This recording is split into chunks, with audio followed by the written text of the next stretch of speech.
شیعوں کا انہوں نے حقیقت میں دین پر تیشہ چلایا اور ہمیشہ پوری تاریخ بھری پڑی ہے کہ انہوں نے اسلام کو نقصان پہنچایا۔ میں آپ سے صاف کہتا ہوں آج کے اس دور میں جب کہ بعض مسلمان غلط فہمی کا شکار ہیں، کسی ملک نے حملہ کر دیا اور ہمارے دشمن کو نقصان پہنچایا، ہمیں خوشی ہے اس پر، وہ کوئی حملہ کرتا، کوئی دشمن ہوتا اور وہ بھی حملہ کرتا، اگر وہ حملہ کرنے والا اسپین ہوتا یا فرانس ہوتا یا جاپان ہوتا، کوئی ہوتا، ہم خوش ہوتے کہ اس نے ایک ظالم پر حملہ کیا، اس کو نقصان پہنچایا۔ لیکن یاد رکھیے اگر حملہ کرنے والا اپنے عقائد کے ساتھ، ان اپنی بدعقیدیوں کے ساتھ موجود ہے جس کی تاریخ گواہ ہے، اس کے بعد خدا نخواستہ ہم ان کو اپنا مقتدی سمجھیں، اپنا رہبر سمجھیں، اپنا قائد سمجھیں تو اللہ ہی حافظ ہے ہمارے ایمان کا۔ اسی کی وہ لوگ ہیں جو صحابہ کو برا بھلا کہنے والے اور ان کے جو عقائد ہیں، تقیے کو یہ اپنے اللہ سے قرب کا بہت بڑا ذریعہ سمجھتے ہیں، جھوٹ بولنا ان کے مذہب میں شامل، اور ہمیشہ اسلام کو نقصان پہنچایا انہوں نے۔ اور میں سیاسی طور پر بھی کہہ سکتا ہوں کہ شام میں 5 لاکھ لوگوں کا قتل کس نے کیا؟ یہ یہی لوگ ہیں جو آج دعویٰ کر رہے ہیں کہ انہوں نے ایک بڑے ظالم پر حملہ کیا۔ وہ حملہ کیوں کیا؟ اس ظالم نے ان پر حملہ کیا تو انہوں نے ظالم پر حملہ کیا،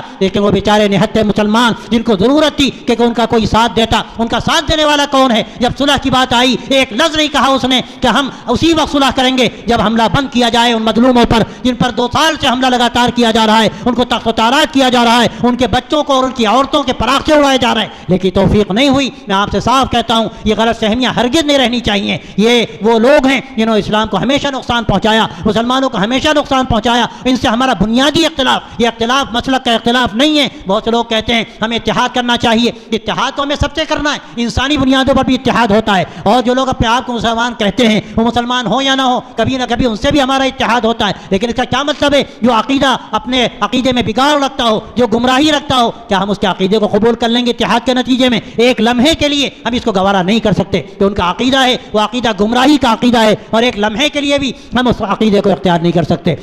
اس لیے میں آپ سے صاف کہنا چاہتا ہوں کہ ان جلسوں سے آپ کو اپنے ذہن و دماغ کو صاف کر لینا چاہیے۔ آپ کو یہ نہیں سمجھنا چاہیے کہ کوئی ہمارا بڑا کوئی قائد ہو گیا،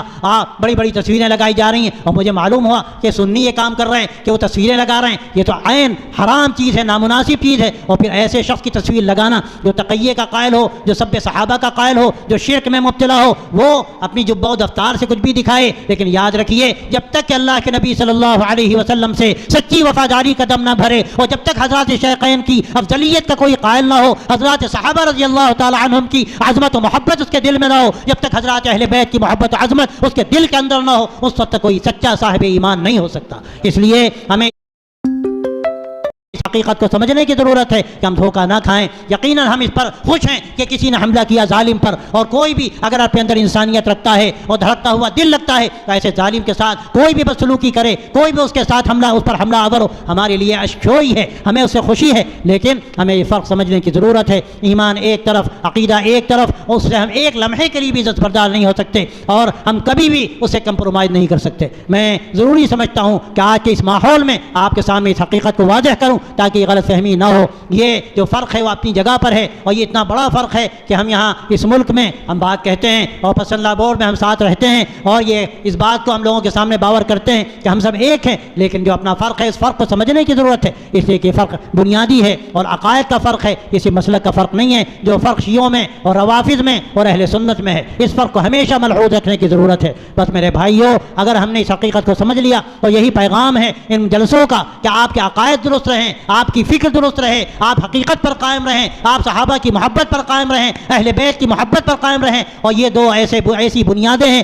کہ جو علامت ہے اہل سنت کی، صحابہ کی عظمت و محبت ایک طرف، اہل بیت کی عظمت و محبت ایک طرف۔ اگر کوئی صحابہ پر نشانہ لگاتا ہے تو وہ رافضی ہے، وہ شیعہ ہے، اور اگر کوئی اہل بیت کو برا بھلا کہتا ہے اور ان کی اہمیت کم کرتا ہے تو وہ ناصبی ہے۔ ہم نہ ناصبیت کو درست سمجھتے ہیں اور نہ رافضیت کو درست سمجھتے ہیں، اور ہمارا راستہ درمیان کا راستہ ہے، صحابہ کی محبت کے ساتھ، ان کی عظمت کے ساتھ۔ حقیقت میں صحابہ کی محبت اللہ کے نبی کی محبت ہے، اور آپ صلی اللہ علیہ وسلم نے فرمایا، ترمذی شریف کی روایت ہے اور ترمذی نے اس کو درست کہا ہے کہ اللہ فی اصحابی لا تتخذوهم غرضا من بعدی فمن احبهم فبحبی احبهم ومن ابغضهم فببغضی ابغضهم۔ آپ نے صاف کہا اللہ سے ڈرو میرے صحابہ کے بارے میں، اور اگر کوئی ان سے محبت کرتا ہے تو میری محبت کا نتیجہ ہے، اور اگر کوئی ان سے بغض کرتا ہے تو میرے بغض کا نتیجہ ہے، وہ مجھ سے بغض کرتا ہے، اس کے نتیجے میں صحابہ سے بغض کرتا ہے۔ اور آپ نے یہ بھی فرمایا کہ تو میرے اہل بیت کے بارے میں بھی اللہ سے ڈرو، ان سے محبت کرو، ان کا لحاظ کرو، تو ہمیں دونوں کا خیال کرنا ہے۔ اور طبعی بات ہے کہ یہ نسبت کس سے ہے؟ اللہ کے نبی سے نسبت ہے، صحابہ کی نسبت اللہ کے نبی سے، اہل بیت کی نسبت اللہ کے نبی سے۔ یہ اہل بیت کیوں کہا گیا؟